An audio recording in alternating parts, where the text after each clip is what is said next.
Hello everyone, I hope you're all doing very well. Today we're in the F-16C. It's late August 2020. A large patch has come out for this aircraft and we have several changes to the targeting pod. I should specify at this point that today we are only looking at the new features that have been added this month. So let's get started. Beforehand, as ever, let's just go and refresh our memory on the controls. So to slew the sensor of the TPOD, we've got RDR cursor switch up, down, left, and right. I use binary controls like that rather than axes. To choose which MFD we want as SOI, sensor of interest, we have DMS, display management switch down. For manipulating other functions of the TPOD, we've got TMS, target management switch up to select temporary area track, then point track. TMS right for area track. TMS down for cursor 0, which we'll take a look at. TMS left to cycle between the TV, white hot and black hot modes. Expand FOV to change the field of view. Gun trigger first detent to fire our laser for ranging and or designating. And if we go to axis here, this chap's very important. It is an axis manual ranging knob to zoom in and zoom out. As a reminder, ensure that our right hardpoint is on for our TPOD. Next, make sure master arm is on. Make sure laser arm is on. We are currently in master mode nav. We could be in air-to-air mode if we want to use the air-to-air function of the TPOD, or we could be in air-to-ground mode. If we were in air-to-ground mode, we must make sure that we are in CCRP. So if we're in air-to-ground mode, there, SMS, ensure that we are in CCRP, otherwise we will not have full control of the TPOD, a common mistake that people do. So that we can see both the air-to-air and the air-to-ground modes, we're going to go back to master nav mode. So from air-to-ground, press it again, we're now in master nav mode. Show you a scenario today. We're going to go to HSD. We are there. Steer point 1 is there. Steer point 2 is there. They'll come into play later. Next, I'm going to go to my TGP, my targeting pod. I can get to it there, or I can go back to main menu and get to it there. As standard, the TPOD will be in standby mode. To get out of standby mode, we click standby here. As long as we're in nav or air-to-air mode, we'll have this new feature, air-to-air mode. We will cover the air-to-air mode of the TPOD in a separate video. So let's go to air-to-ground. The next change is that it is telling us this screen here, the TPOD in this case, is not SOI, sensor of interest. We must make it SOI if we want to use it properly. So we're going to press DMS down to make it SOI. Press it once and we can see that we now have a white box around and it is now SOI, so we can use it.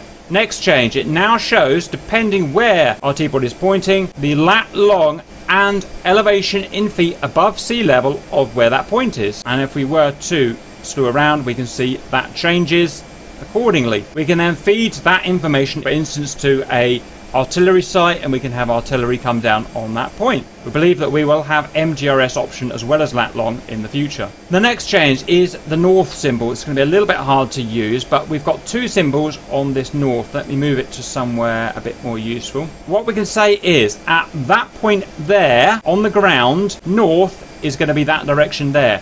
So north is going to be that direction, east, west, south. This also shows us the ground plane. The ground plane at that point there is going to be at that angle there, and that will change, as you can see, and diverge and converge with the north depending how close we get to the horizon and vice versa. So at that point we have convergence and north is essentially that direction there. Our next feature is incredibly useful. It is to get us back to our currently selected steer point. It's called cursor 0, CZ. Click there. Back to our currently selected steer point. If we wanted to select a different steer point, if I increment to 2, then it now zeroes to that, which is the stadium. Let's go back to 1.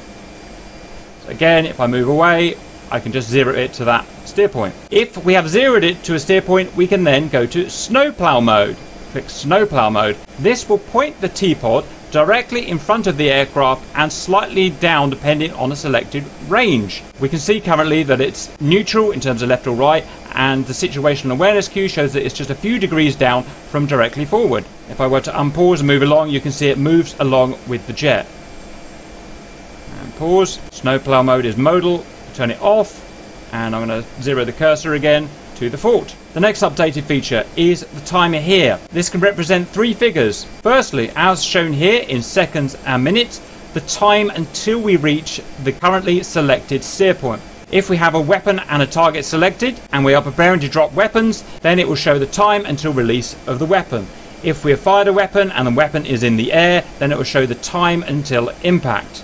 Next, we have a working declutter option here, and you can see it does what it says. It gets rid of various options around the outside. Next is our steer point indicator, this guy here. This shows our current direction of our aircraft in relation to the steer point. So the steer point, it's saying, is currently off to the right. If I were to turn right, you can see that it shows we're now dead on for that steer point. If I were to select steer point 2, fingers crossed this goes okay, you can see it's changed. And steer point 1 again, that. Next is the ranging and laser ranging functions. If I were to move our guy off here, we can see we've got a slant range from us to that point in the world there of 5.0 nautical miles. We could accuratize that with a laser ranging, obviously ensure we've got the master laser switch on as we did before.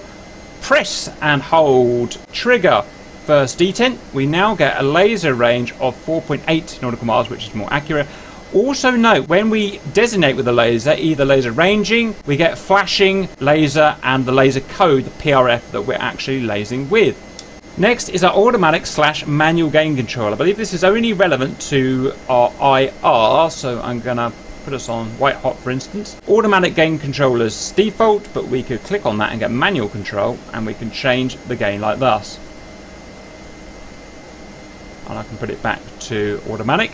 Next is the Grayscale. This is a static known scale, grey. Click it on there. This is used for calibrating the gain of the render to known grey values, and I can turn that off. That's modal. Next is the Yardstick, which is a really useful feature. I'm just going to turn off IR, and I'm going to zero the cursor to waypoint 1. My ground forces are asking what is the width of this part of the castle here, just for instance, and I can measure that for them now. So I'm going to zoom in.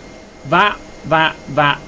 4 lines are equivalent to that many meters. It's calculated dynamically. So I've got to zoom into a point where this line here is the width of this part of the building here, or as best as I can get. You can never really get it perfect. So that's about as best as I can get it there.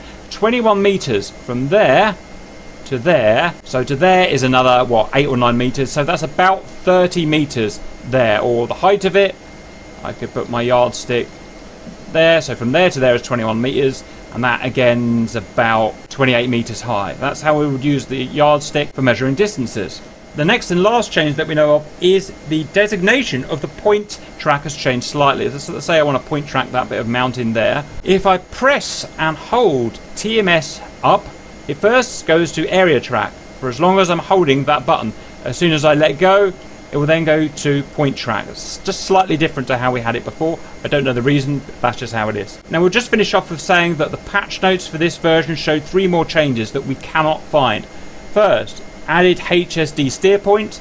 Well, HSD has always had the steer points. We can't find what the actual change is there, but apparently there's been a change there. Next, in the TGP, camera pointing azimuth has apparently been put in. We can't figure out what that is. That's not the situation awareness queue. That guy there is something different, and we can't figure that out, so let us know if you know that. And finally, added mode slave. We can't work out what that is either. It's not the snowplow, and it's not the cursor 0, so let us know that. That's our roundup, late August 2020 for the F-16C TPOD. I hope that was useful, and see you later.